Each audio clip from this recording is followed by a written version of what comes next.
नमस्कार। अ, हम जो है नर्वस सिस्टम पे थे। इससे पहले की वीडियो में हमने नर्वस सिस्टम क्या होता है और कितने प्रकार के होते हैं ये पढ़ा। फिर हम जो है नर्वस सिस्टम पर थे, जो सेंट्रल नर्वस सिस्टम पर थे। सेंट्रल नर्वस सिस्टम के हमने कहा दो भाग होते हैं, एक तो ब्रेन है और एक स्पाइनल कॉर्ड है। तो ब्रेन का जो जनरल कंसेप्ट थे उन पे हमने बात करी, जो फैक्ट थे उन पे हमने बात करी। आज हम बात करते हैं ब्रेन को स्टडी करने के लिए। इसको जो है तीन भागों में ब्रेन को, यानी कि जो हमारा मस्तिष्क है, इसको भी तीन भागों में डिवाइड किया गया है। तीन प्रकार से हम इसको समझ सकते हैं। एक तो जो सबसे फ्रंट वाला जो भाग है इसको बोलते हैं फोर ब्रेन। जो सबसे आगे वाला, अगर आप ऐसे में किसी मनुष्य का मस्तिष्क देखेंगे तो ये वाला जो भाग है इसको हम बोलते हैं फोर ब्रेन। इसके बाद आप पीछे चलेंगे तो ये होता है आपका मिड ब्रेन, और लास्ट वाला जो होता है, जो यहाँ होता है, इसको बोलते हैं हिंड ब्रेन। तो तीन भाग जो है ब्रेन के हैं, एक तो है फोर ब्रेन, दूसरा है मिड ब्रेन और तीसरा है हिंड ब्रेन। यानी कि फोर ब्रेन का मतलब होता है अग्र मस्तिष्क, फिर होता है मध्य मस्तिष्क और फिर होता है पश्चिम मस्तिष्क। तो ये तीन हिस्से मस्तिष्क के अ, होते हैं। इनमें सबसे पहला जो फोर ब्रेन है, ये ब्रेन का लार्जेस्ट पार्ट, यानी मस्तिष्क का सबसे बड़ा हिस्सा होता है। कई बार एग्जाम में पूछता है कि मस्तिष्क का सबसे बड़ा हिस्सा कौन सा है, सबसे बड़ा भाग कौन सा है, तो वो कौन सा है, फोर ब्रेन या अग्र मस्तिष्क।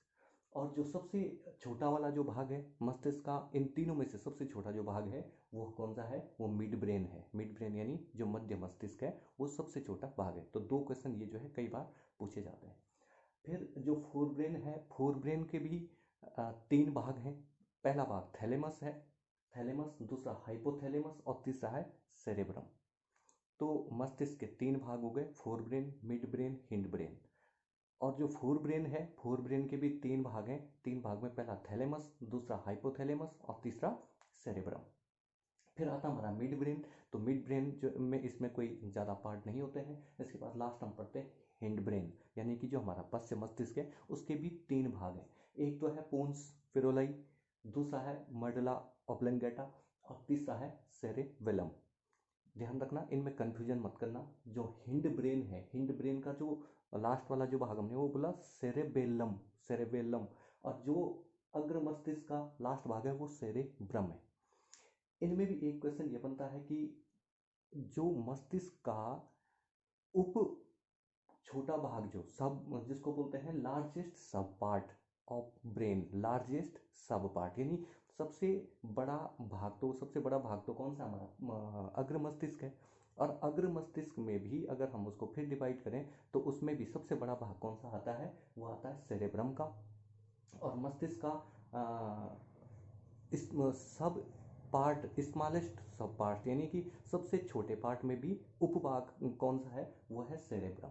तो ये चार क्वेश्चन हो जाते हैं कि सबसे बड़ा भाग हो गया अग्र मस्तिष्क और सबसे छोटा भाग हो गया मध्य मस्तिष्क।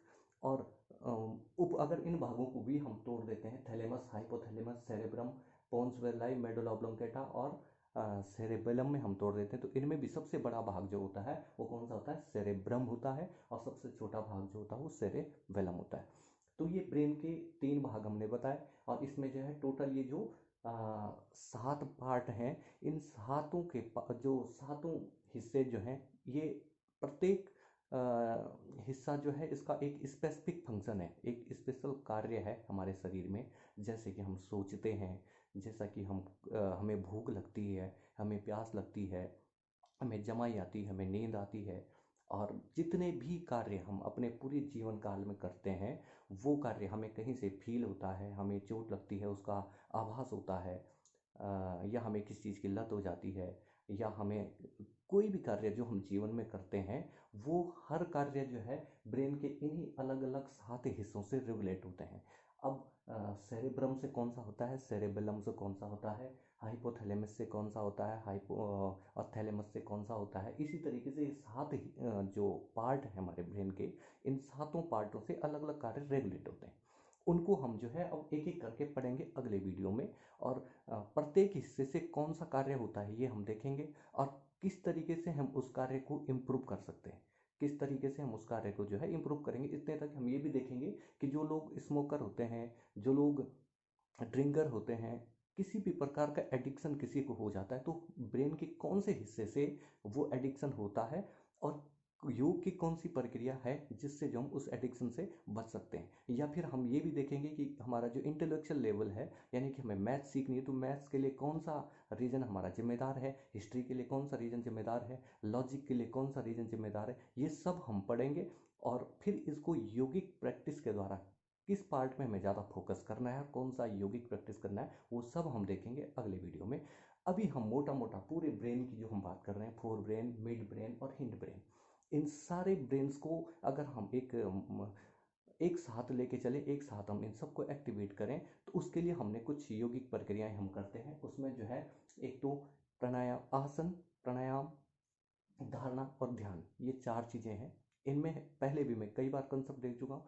आसन हमारी फिजिकल और मेंटल एक्सरसाइज को करवाता है।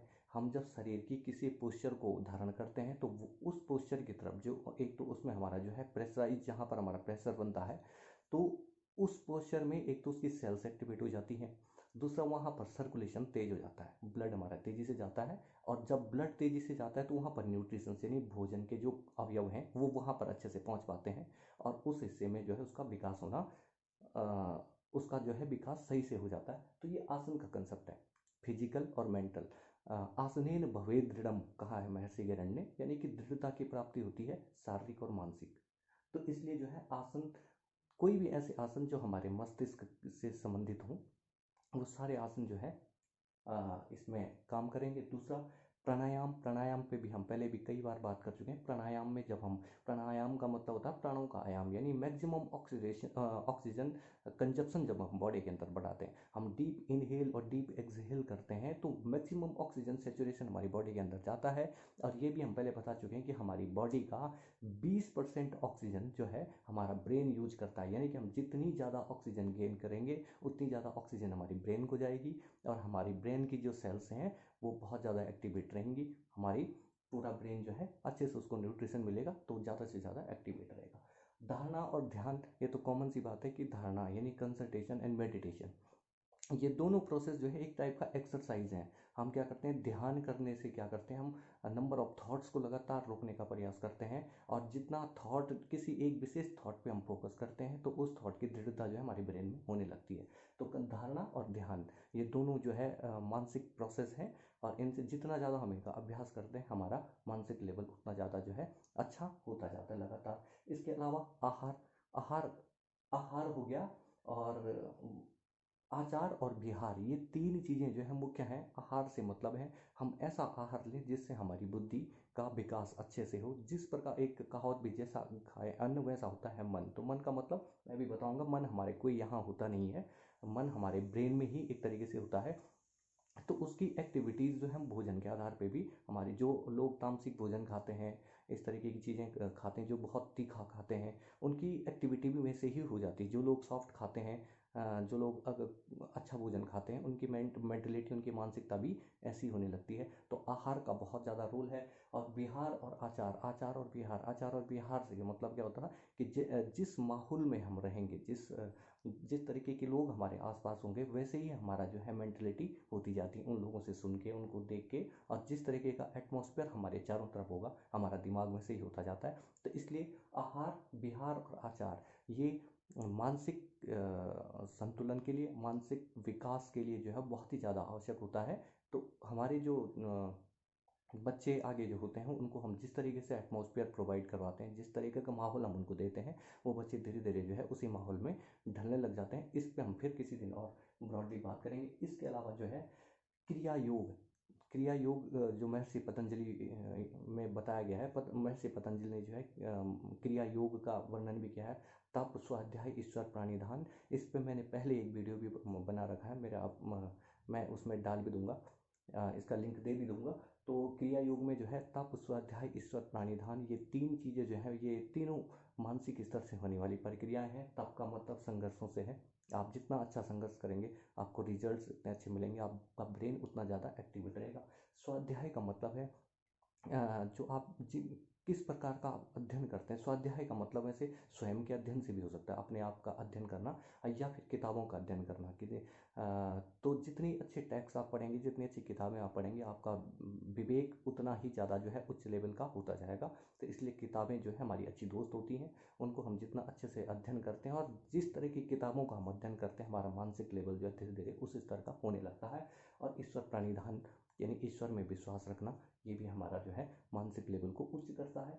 इसके अलावा म्यूजिक हो गया, हम किस तरीके का म्यूजिक सुनते हैं। जब आप बहुत थक जाते हैं, बहुत बजल्ट हो जाते हैं, दिमाग भी थकता है क्योंकि वो लगातार काम करता है और थकता भी है। तो जब आप किसी चीज़ से थक जाते हैं तो थोड़ी देर के लिए आप एक अच्छा सा म्यूजिक अगर आप उस बीच सुनते हैं तो आपका जो मानसिक जो थकान है वो दूर हो जाती है। कैसे होती है उस पर भी हम डिटेल में आगे बात करेंगे। लर्निंग की प्रोसेस हमेशा बनाए रखनी चाहिए। कई लोगों का मानना ये होता है कि अगर हमने किसी चीज़ को पढ़ा है, हमने कोई डिग्री ली है, तो उसका मतलब उसका उद्देश्य सिर्फ नौकरी ही होता है। तो ऐसा नहीं है, जीवन पर्यंत जो है लर्निंग अपनी बनाए रखनी चाहिए। हमेशा कुछ ना कुछ सीखते रहो, छोटा बड़ा, चाहे वो हमारे अर्निंग के काम आए चाहे अर्निंग के काम ना आए, लेकिन लर्निंग प्रोसेस जो है हमें हमेशा अपना जारी रखना चाहिए। क्योंकि जिस दिन हम लर्निंग को ख़त्म कर देते हैं उस दिन से हमारे दिमाग जो है धीरे धीरे डैमेज होने लगता है। तो दिमाग का प्रोसेस जो है अंत समय तक, चाहे 80 साल 90 साल जो भी एज हो, वहाँ तक लर्निंग प्रोसेस जो है अपना हमेशा बड़ा बनाए रखना चाहिए। हमेशा कुछ नया सीखने का जुनून बनाए रखना चाहिए। इसके अलावा गेम्स खेलना, जिस प्रकार का भी गेम हम खेल खेल पाते हैं, जो उपलब्ध गेम होंगे उनको खेलने से भी दिमाग को रेस्ट मिलता है और अलग अलग लॉजिक का जो है विकास होता है। और सकारात्मकता और आत्मविश्वास, ये दो चीज़ें हैं। सकारात्मकता हमारा एक विचार है। इस विचार को जब हम किस दिशा में डालते हैं तो वो सारी चीज़ें धीरे धीरे हमको मिलने लग जाती हैं। चाहे हम सकारात्मक अगर हमें सोचते हैं तो हमें उसी प्रकार की बुक्स या किताबें अवेलेबल होने लगती हैं, उसी प्रकार के हमें दोस्त उपलब्ध होने लगते हैं, उसी प्रकार का हमें माहौल उपलब्ध होने लगता है, उसी प्रकार का एटमॉस्फेयर, उसी प्रकार के हम होते हैं और उसी प्रकार से दृष्टि रहती। जैसी दृष्टि वैसी सृष्टि, अगर जैसा हम देखना चाहते हैं धीरे धीरे वैसे ही होने लगता है। भगवान श्री कृष्ण ने कहा भी है कि मुझे आप जिस रूप में देखना चाहोगे मैं उसी रूप में प्राप्त होऊंगा। यानी कि ईश्वर हमें ये बताना चाहते हैं कि आपका जो सोचने का तरीका है, जहाँ पर हम हमेशा दुष्टों की परिकल्पना करते हैं, जहाँ पर हम सिर्फ दुष्टता सोचते हैं, हमारे आसपास धीरे धीरे वो लोग आने लगते हैं, वो चीज़ें आने लगती हैं। तो इसलिए जो है सकारात्मकता बनाए रखें। और जैसे जैसे हम सोचना शुरू करते हैं वैसे वैसे चीज़ें हमें उपलब्ध होती हैं, वैसे वैसे हमें रास्ते उपलब्ध होने लगते हैं और रास्तों के बाद हमें जो है मंजिलें भी वैसे ही उपलब्ध होने लगती हैं। तो आज की वीडियो में इतना बहुत है। फिर हम जो है प्रत्येक पार्ट को जो है एक एक करके पढ़ेंगे कि थैलेमस का क्या रोल है और किस तरीके से योग इस पर काम करेगा।